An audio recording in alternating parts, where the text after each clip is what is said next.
आम्ही संतांना नम्रतेने शरण जात असू, फक्त देहाने नाही तर मनापासून शरण जात असू, अंतःकरणापासून जर शरण जात असू, तर तत्क्षणी आमच्यामध्ये बदल होत असतो. त्या क्षणाला आमच्यामध्ये परिवर्तन होत असतं, त्या क्षणाला परिवर्तन होत असते. आणि म्हणून आम्हाला भगवंतांनी जीव म्हणून जन्माला घातलेला आहे. माणसाने कर्म करून जर माणूस राक्षसासारखा वागत असेल, नको त्याप्रमाणे जर कर्म करत असेल, तर त्याच माणसामध्ये हेही सामर्थ्य आहे, त्याच नरामध्ये, त्याच नरदेहामध्ये हेही सामर्थ्य आहे. नर करणी करेशु नरका नारायण बन जाय. त्याच माणसामध्ये हे सामर्थ्य आहे की त्याने बसल्या जागेवर जर ठरवलं, बसल्या जागेवर जर विचार केला, तर तो बसल्या जागेवर देव होऊ शकतो, त्याला देव पण येऊ शकतंय. फक्त आमची वाटचाल कुठे पाहिजे, कशासाठी पाहिजे? शिवाला प्राप्त व्हायचंय. जीव म्हणून जरी जन्माला आलो तरी आम्हाला जीव म्हणून शेवटचा श्वास घ्यायचा नाही, आम्ही शिवाला प्राप्त झालो पाहिजे. बरं का? शिवाला प्राप्त झालो पाहिजे. नाश कोणाला आहे, आत्म्याला की देहाला? जाणार कोण आहे, देह की आत्मा? नाश देहाला आहे, देह नाशिवंत आहे. नाशिवंत देह जाणार सकळ, आयुष्य खातो काळ सावधान. बरं का? म्हणून संत समागमे धरावी आवडी, करावी तातडी परमार्थाची. घाई केली पाहिजे आम्ही. अतिशय जलद रीतीने आमच्याकडे ते विचार आले पाहिजेत. कारण आजचा दिवस आम्ही बघितलाय, उद्याचा दिवस आम्ही पाहूच याची गॅरंटी नाही. काय? आजचा दिवस आमचा आहे, उद्याचा दिवस असेल? मी माझी संध्याकाळची पण गॅरंटी देऊ शकत नाही. संध्याकाळी तुम्हाला भेटेन, संध्याकाळी तुम्हाला मिळेल, संध्याकाळी मी असेन, नाही सांगू शकत. बोलता बोलता आज माणसाला मृत्यू होतो, चालता चालता आज माणसाला मृत्यू होतोय. बरं का? कुठल्या कुठल्या अशा अपेक्षेने माणसाचा प्रवास चालू असतंय. घरातल्यांना घरातून बाहेर पडताना सांगून जातो संध्याकाळी 5 वाजता घरी येतो. बरं का? पण 5 वाजता येईलच याची गॅरंटी नाही. तो येईल की त्याची, समजतंय ना? सांगू शकत नाही. बरं का? आणि म्हणून आम्हाला जर माहिती नाही की आमचा शेवटची वेळ कधी, आमचा शेवटचा दिवस कधी, आमचा शेवटचा क्षण जर कधी आहे, तर त्यासाठी आम्ही काय केलं पाहिजे? आम्ही सतत सतत प्रयत्न केला पाहिजे. नामस्मरण करायला पाहिजे, देव कार्य करायला पाहिजे, धर्म कार्य करायला पाहिजे. बरं का? आम्ही भ्रमामध्ये जगतोय.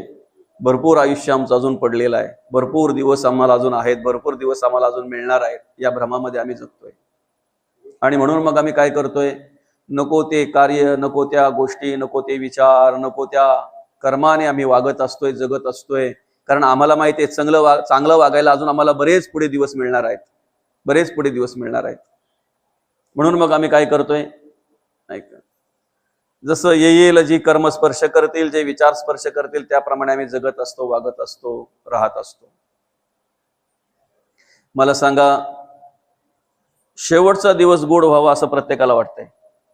बघा, या ठिकाणी काय माऊली म्हणतात? म्हणून या परिमाते अंतकाली जाणत असाते, जे मोकळी ते देहाते ते मीची होती. शेवटच्या वेळेला जे भगवंताचं नामस्मरण करतात ते देवाला प्राप्त होतात. एवढं स्मरणात ठेवा, एवढं लक्षात ठेवा.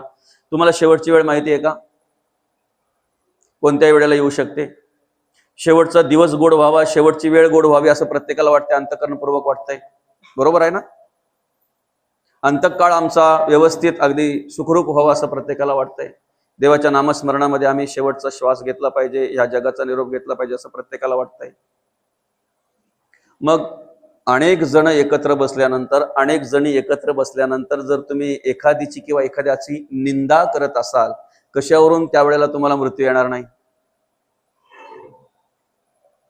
कशावरून त्यावेळेला तुम्हाला ती शेवटची वेळ नसणार आहे तुमची, तुम्ही सांगू शकता? आणि अशा वेळी जर तुम्हाला शेवटची वेळ आली तर पाप का पुण्य? सूत्र आपल्या हातात आहेत ना माऊली, सूत्र आपल्या हातात नाही. बरं का? डोळे दिलेत भगवंताने, दृष्टी दिली, पण 2 प्रकार आहेत, चांगलं पाहायचं का वाईट पाहायचं. दृष्टी प्रत्येकाला आहे, दृष्टी प्रत्येकाला आहे. जगाकडे तुम्ही कुठल्या दृष्टीने पाहताय याच्यावर तुमचे विचार अवलंबून आहेत, चांगलं का वाईट. कान दिलेत माणसाला भगवंताने, श्रवण करण्याची भूमिका आहे, ऐकण्याची भूमिका आहे. काहींना निंदा आवडते, काहींना स्तवन आवडते, भगवंताचं भजन आवडतंय. ते अवलंबून कोणावर आहे? आमच्यावर आहे. मुख दिलंय भगवंताने, तोंड दिलंय, देवाचं स्तवन करावं, देवाचं भजन करावं की कोणाची निंदा करावी, कोणाला अभद्र बोलावं, हे आमच्यावर अवलंबून आहे. शेवटच्या श्वासापर्यंत देव तुम्हाला सांभाळणार आहे, जरी देव नाही आहे म्हणाला तरी.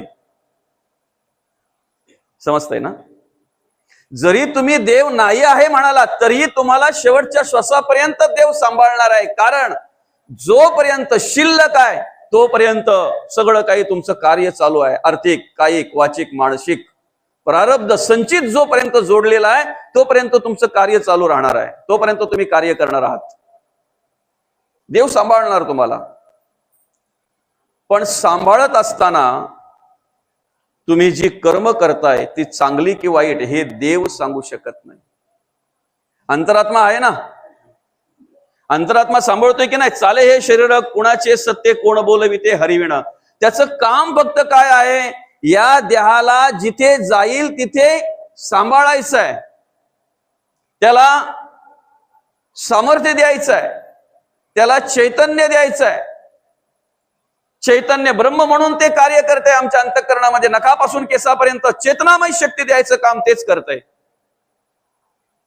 पण दुसरीकडे तोच आत्मा अजून एक साक्ष ब्रह्म म्हणून कार्य करत असतो.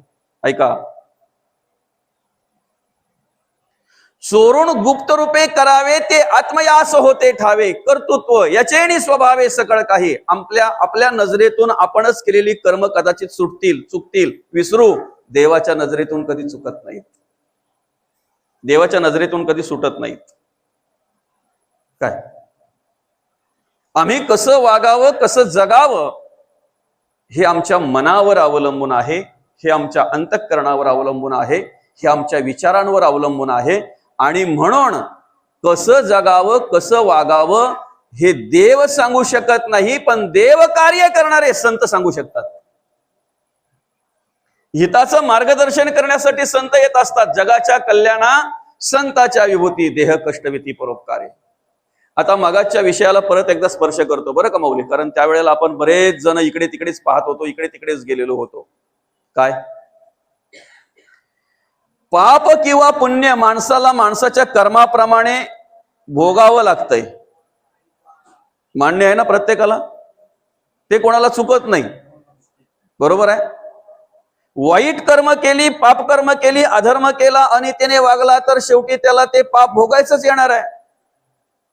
आणि ज्याचं त्याला वाटेकरी नाहीत.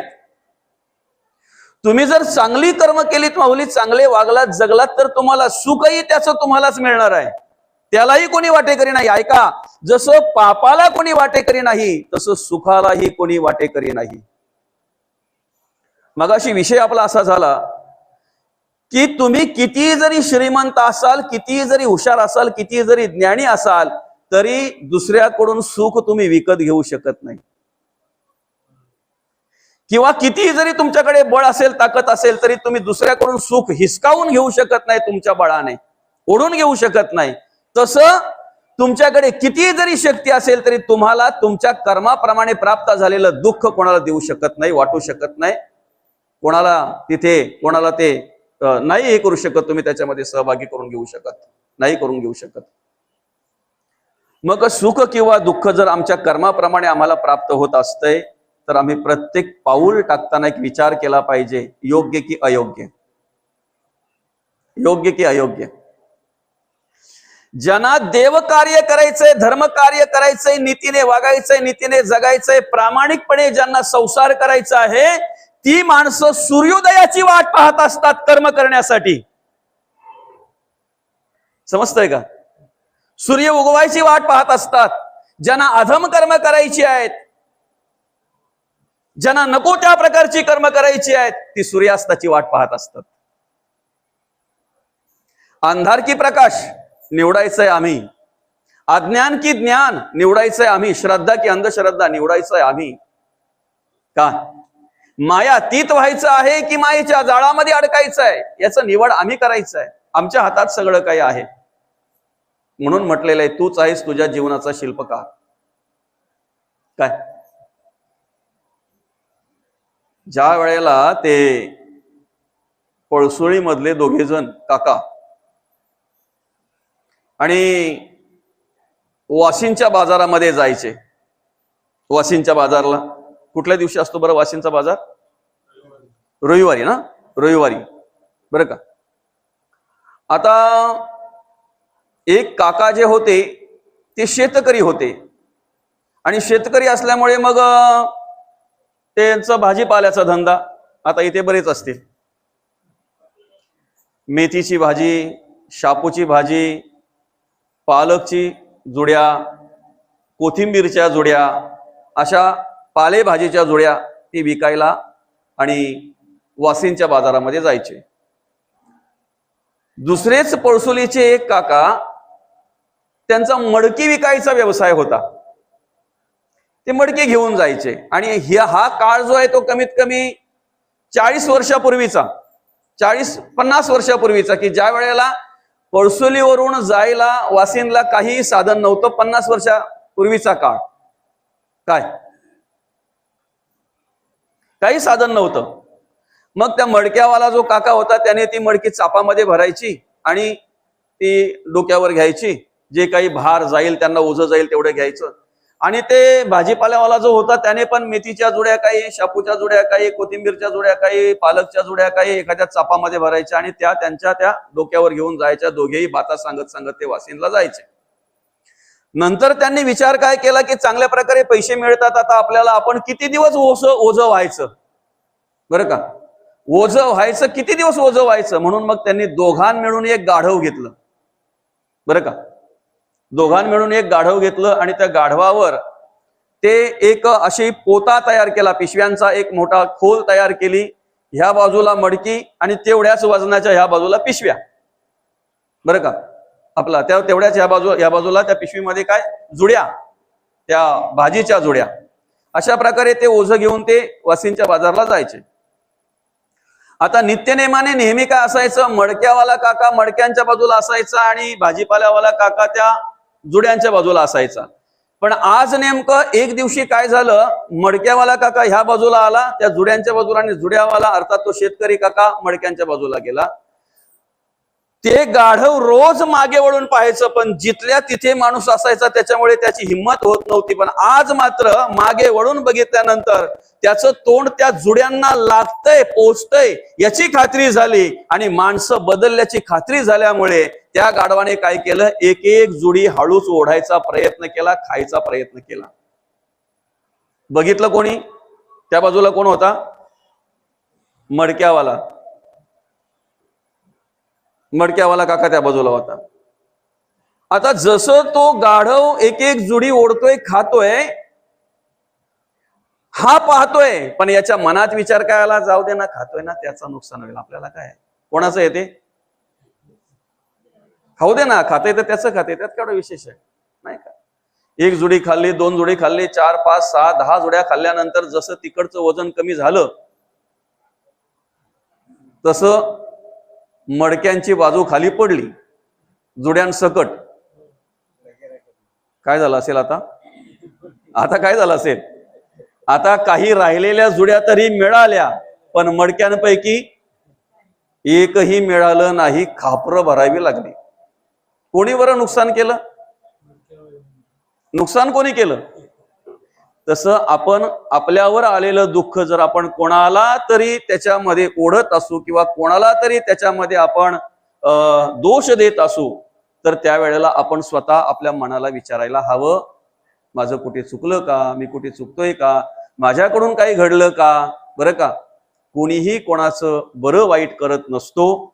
जो तो आपापल्या कर्माने सगळ्या प्रकारच्या क्रिया करत असतो किंवा सगळे प्रकारचे जे काही चांगलं बरं स्वीकारत असतो त्याला ते प्राप्त होत असते, बरं किंवा वाईट जे काही असेल ते, पण त्याला ते मिळत असते कर्माने, विचाराने, गुणांनी बरं का.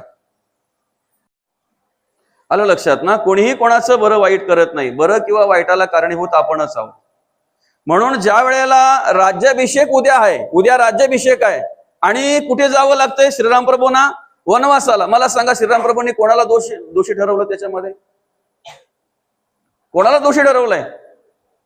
अहो कोणालाही नाही. उलट आरती काही असे आले ना सांगायला, येतात ना काही, नाही हो पण आता राज्याभिषेकावर बसायची, राजगादीवर बसायची वेळ आणि तुम्हाला ते वनवासाला जावं लागतंय, तुम्हाला काही वाटत नसेल हो पण आम्हाला खूप दुःख झालं. काय बरं का, तुझाच नवरा सगळा काही करतो, एवढा चांगल्या प्रकारे कामाला आहे, एवढा चांगला मोठा पगार आहे, आम्ही पाहतोय पहिल्यापासून संसार सगळा सांभाळायचा काम तुझाच नवरा करतोय ना, शेवटी दुःख त्रास तुम्हालाच भोगायचं येते. आता एवढं सगळं ऐकल्यावरती बायका गप्प बसणार आहे का? काय दोषच देणार ना? हाडाची काढं तुम्ही करताय, रक्ताचं पाणी तुम्ही करताय, किती रे धावपळ करतोय तू, मोठा आहेस म्हणून काय झालं एवढी धावपळ? ही बरेचशा प्रकारची ही औषध आहेत बरं का. कानामध्ये गेलं औषध की विष, काय म्हणायचं ते तुम्ही म्हणा. एकदा गेलं कानामध्ये की मग तो माणूस त्याप्रमाणे जगत वागत असतो. असो, श्रीराम प्रभूंनी दोष नाही कोणाला दिलं, कोणालाही नाही. उलट अर्थी काही सांगायला आले ना, अहो राज्याभिषेक होता, राजगादीवर बसायचं होतं, पण आता मात्र तुम्हाला वनवासाला जावं लागतंय. काय उत्तर दिलं असेल? काय उत्तर दिलं असेल? अरे माझे वडील एवढे श्रेष्ठ आहेत, माझे वडील एवढे महान आहेत. काय भरताला त्यांनी अयोध्या दिली, अयोध्येचा राजा केला, म्हणजे मर्यादित क्षेत्र आहे, ते मर्यादित क्षेत्र आहे. पण माझ्या वडिलांनी मला अख्ख्या वनाचा राजा करून टाकला, अमर्याद क्षेत्र आहे. किती मोठा राजा करून टाकला, अख्खा वनाचा राजा करून टाकलेला आहे. आणि वनवास पूर्ण झाल्यानंतर ज्या वेळेला श्रीराम प्रभूंचं अयोध्येमध्ये आगमन झालं, त्यावेळेला पहिलं दर्शन जर कोणाचं घेतलं असेल आणि पहिले आभार जर कोणाचे मांडले असतील, ऐका, पहिलं चरण दर्शन जर कोणाचा घेतला असेल, पहिला नमस्कार जर कोणाला केला असेल तर कैकेयी मातेला. दोष नाही, दैवजात दुःखे भरले, दोष ना कुणाचा, पराधीन आहे जगती पुत्र मानवाचा. आम्ही दोष देऊन मोकळं होतो, पण आम्ही आमची कर्म पाहिली पाहिजेत, आमचे विचार आम्ही शोधले पाहिजेत बरं का. आणि आम्हाला मनुष्य म्हणून या ठिकाणी जन्माला घातलेला आहे, तर कर्मानेच आम्ही दानव होतो, राक्षस होतो, कर्मानेच आम्ही राक्षस होतो. तसं कर्मानेच आम्हाला देव व्हायचंय, कर्मानेच देव व्हायचंय, विचाराने देव व्हायचंय. रंग रूपाने ड्रेस वेशाने देव सहज होता येत आहे. आता बघा पुढे गोकुल अष्टमी ज्या वेळेला येईल त्यावेळेला आपल्या घरातली लहान लहान मुलं आपण किती छान सुंदर सजवतो ना त्यांना. श्रीकृष्ण बनवतो की नाही, त्यांना करतो की नाही. परवा मी एकाकडे गेलेलो ना, त्यांच्या घरामध्ये छान असं त्या लहान मुलाचा फोटो बघितला, असा श्रीकृष्ण भगवंताच्या रूपामध्ये मस्त की तो मोरपीस लावलेला, काही हातामध्ये बासरी दिलेली, काही नाही का, अशा प्रकारे तो फोटो छान आवडला मला. तो फोटो आवडल्यानंतर मी विचारलं, अहो हा फोटो कोणाचा? त्यांनी सांगितलं आमच्या मोठ्या मुलाचा. तो लहान असताना ना आम्हाला खूप आवडती, त्याला खूप आम्ही त्याचा नटापटा करायचो, खूप त्याला आम्ही असं मेकअप करायचो. आणि तुम्हाला सांगतो त्यावेळेला त्याचा मेकअप केला ना, अहो देवासारखा दिसायचा तो, लोक पाहत बसायची, एवढा सुंदर, एवढा भारी. सहज विचारलं, म्हटलं किती वर्ष झाली असतील या फोटोला? अहो म्हणे कमीत कमी 20-22 वर्ष झाली असतील. म्हणजे 20-22 वर्षाचा फोटो तो. सहज विचारलं, त्या मुलाला मला पाहायचंय, कुठे आहे बरं तो मुलगा? तेव्हा घरातल्यांच्या तोंडातल्या शब्द निघाला, पडला असेल कुठेतरी पिऊन. फरक कळतो का तुम्हाला? माझा बोलण्याचा उद्देश काय? ड्रेस वेश करून तुम्हाला देव बनवता येईल, बनता येईल, देवासारखा ड्रेस वेश करता येईल. पण कर्माने आणि विचाराने जर तुम्हाला देव व्हायचं आहे तर त्यासाठी आम्हाला संतांचा संगच करायला पाहिजे. त्यासाठी आम्हाला चांगल्या माणसाच्या संगतीलाच बसायला पाहिजे बरं का. त्यासाठी चांगल्या माणसाच्या संगतीला बसायला पाहिजे. कपडे घाण व्हायला काही लागतंय का बरं? सहज जाता जाता पण घाण होतात ना, प्रवास करता करता पण घाण होतात ना. आता उशीदोरून इकडे येत होतो ना, तर आपले काका नाही का असतात, नेहमी म्हशी असतात त्यांच्या, आणि नाही का त्या काकांचे मला नाव नाही माहिती, पण ते जाता येता हटकतात बरं का. काय कृष्णा बाबा का, आपले कृष्णा बाबा. आणि एक शिस्त आहे त्यांची बरं का जनावरांना. गाडी बिडी आली ना की बरोबर ते कडेला नेतात, ते कडेला घेतात, आवाज देतील इकडनं या इकडनं या असे, नाही. पण त्यांना शिस्त आहे, ते शिस्तीने सगळं काही करतात, आनंद वाटतंय. असे गावारी जर असले तर किती पण जनावर आली तरी पण येणारा जाणारा पण काही टेन्शन नाही. पण म्हशीची जी जात आहे, म्हैस किंवा रेडा, त्यांना किती जरी बाजूला केलं ना तरी ते मुद्दाम होऊन गाडीच्या अंगावर येतात. आता येता येता काय झालं, नेमका एक म्हैस माझ्या अंगावर अशी आल्यानंतर त्याने काकांनी काडी लावली, तिला बाजूला केली, पण मला भीती वाटली, शेप जर मारली. कपडे घाण व्हायला काही लागत नाही, काही करावं लागत नाही. तुम्ही सहज नुसते एखाद्या गोष्टी, एखाद्या चिखलाच्या, एखाद्या डबक्याच्या बाजूने जरी गेला आणि तेवढ्यात जर एखादी गाडी जर तिथून वेगाने निघून गेली तर अंगावर सहज चिखल ओढला जातो. बरोबर आहे की नाही. पण स्वच्छ ठेवायचे असतील तर प्रयत्न करावा लागतो. स्वच्छ ठेवायचे असतील तर प्रयत्न करावा लागतो. चारित्र्याला जर एखादा डाग लागत असेल, त्यासाठी विशेष काही माणसाला करावं लागत नाही, विशेष काही माणसाला करावं लागत नाही. पण कपड्याचा डाग आम्ही काढू शकतो, त्याला धुवू शकतो, त्याला स्वच्छ करू शकतो. चारित्र्याचं काय. चारित्र्य संपन्न जर माणसाने राहायचं आहे किंवा त्याप्रमाणे जर कर्म आचरण करायचं आहे तर त्यासाठी आम्हाला संत संग पाहिजे, संतांचा संग पाहिजे, देव कार्य आम्ही केलं पाहिजे, धर्म कार्य आम्ही केलं पाहिजे, मौली धर्म कार्य आम्ही केलं पाहिजे. तुम्ही जिथे आहात तिथे, बरं का, तुम्ही जिथे आहात तिथे काय करा, जी तुमच्या वाट्याला येईल ना जी सेवा ती नम्रतेने करा, नम्रतेने कार्य करा. समाजसेवा करत असताना, समाजामध्ये कार्य करत असताना गोरगरिबांना मदत करता येते का, त्यासाठी सहकार्य करा. परमार्थ येतो तुमचा, ती भक्ती आहे. राजकारण करत असताना त्या राजकारणाच्या माध्यमातून सुद्धा आम्हाला गोरगरिबांना काही सुविधा देता येते का, त्यांची सेवा करता येते का, आमच्या शेतकऱ्यांसाठी काही करता येतंय का, प्रयत्न करा. ती तुमची देवपूजा आहे, ती देवपूजा आहे तुमची. खऱ्या अर्थानं ज्याला गरज आहे ना त्याला कुठेतरी आम्हाला मदत करता येते का. आणि ज्या माणसाला मनापासून इतरांच्या सुखाची अपेक्षा असते आणि इतरांनीही सुखी राहावं असं वाटत असतंय, असे कितीतरी माणसं आज आपल्याला समाजामध्ये समाजकार्य करताना पाहायला मिळतात, समाजकार्य करताना पाहायला मिळतात. जसे आमच्या उशीदमध्ये आहेत अनेक माणसं. आता या ठिकाणी आमचे केशव मामा आहेत बरं का, या परिवाराचे नाही का अगदी जवळचे नातेवाईक. प्रत्येक ठिकाणी असतात जिथे समाजकार्य असेल, जिथे चांगलं काही करत असेल. आमच्या पाटील मामी आहेत, त्यांचे पाटील म्हणजे आमचे मामा असतात सगळीकडे बरं का. तसे आपल्या पोलसुलीमध्ये सुद्धा अनेक माणसं आहेत की जिथे आध्यात्मिक कार्य असेल, राजकीय क्षेत्र असेल, समाजकार्य असेल, चांगलं आहे ना तिथे पुढे गेलं पाहिजे आणि तिथे सहकार्य केलं पाहिजे. तिथे काहीतरी आम्हाला चांगलं सहकार्य करता येतंय का याचा विचार आपण केला पाहिजे. ती देवपूजा आहे, ती देवपूजा आहे. आणि म्हणून दान धर्म करताना सुद्धा मी नेहमी सांगत असतोय, ज्याला भूक लागलेली आहे ना त्याला दान द्या, त्याला जेवण द्या, त्याला अन्न द्या. 100% त्याच्या भुकेचं निवारण झाल्यानंतर तुम्हाला आशीर्वादच देऊन जाईल तो. तहान लागलेली आहे त्याला पाणी पाजा.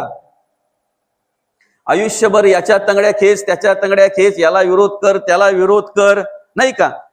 आणि मग एकदा मेल्यावर तो माणूस जलदान करायचं म्हटल्यानंतर आम्ही पुण्य समजतोय, त्याला पाणी पाजायला आम्ही पुण्य समजतोय, त्याला खांदा द्यायला पण पुण्याचं काम समजतोय. मेलेल्या माणसाला खांदा देणं म्हणजे पुण्याचं काम. असताना जर आधार दिला तर खांदा देताना पुण्य मिळेल, असताना जर आधार दिला तर खांदा देताना पुण्य मिळेल. असताना जर तुम्ही विरोध केला असेल, तंगड्या खेचायचं काम केलं असेल, त्याचा अपप्रचार जर केला असेल, तर कितीही प्रकारे जरी तुम्ही जलदान केलं आणि कितीही प्रकारे जरी काही करण्याचा प्रयत्न केला तरी असं म्हणतात मेल्या मागून सोहळं, बरं का. अर्थात जिथे गरज आहे तिथे दान द्या. खरोखर एखादा मुलगा, एखादा माणूस, असे कितीतरी आम्हाला बाजारामध्ये पायी चालताना दिसतात की ज्यांच्या पायात चप्पल नाही. बाबा असे कितीतरी माणसं आजही आहेत बरं का, चप्पल घ्यायची त्यांची परिस्थिती नाही.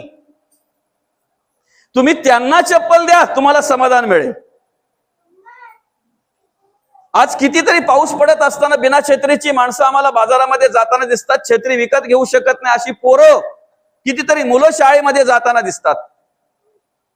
त्यांना छत्र्या द्या, त्यांना छत्री द्या, त्याच्यातून तुम्हाला पुण्य मिळेल. अरे देवपूजा होईल, देवपूजा घडेल, त्याच्यातून देवपूजा घडेल. त्यालाच भक्ती म्हटलेलं आहे, त्यालाच देवपूजा म्हटलेलं आहे. दान करायचं आहे ना तुम्हाला, तुमच्या गावामध्ये जर धार्मिक कार्य आहे, आध्यात्मिक क्षेत्रातलं काही कार्य आहे, हरिनाम सोहळा आहे, त्या ठिकाणी पंगत द्या. जेवणारे आशीर्वाद देऊन जातील, महाप्रसाद घेणारे आशीर्वाद देऊन जातील.